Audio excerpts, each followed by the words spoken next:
You've got years of shows in WATCHOUT 6 and you're ready to move to 7. But the last thing you want to do is rebuild everything from scratch. Hundreds of cues, dozens of media files, stage geometry, display configs, motion paths. That's months of work.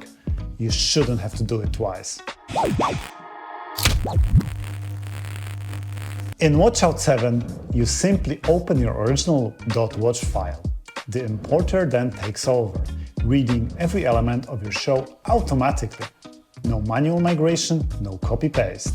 It opens your file and reads the full show structure. It analyzes every element, media, timelines, cues, displays, across all WATCHOUT 6 versions. It converts each element to its WATCHOUT 7 equivalent, all remapped automatically. Media files are linked to the WATCHOUT 7 asset library.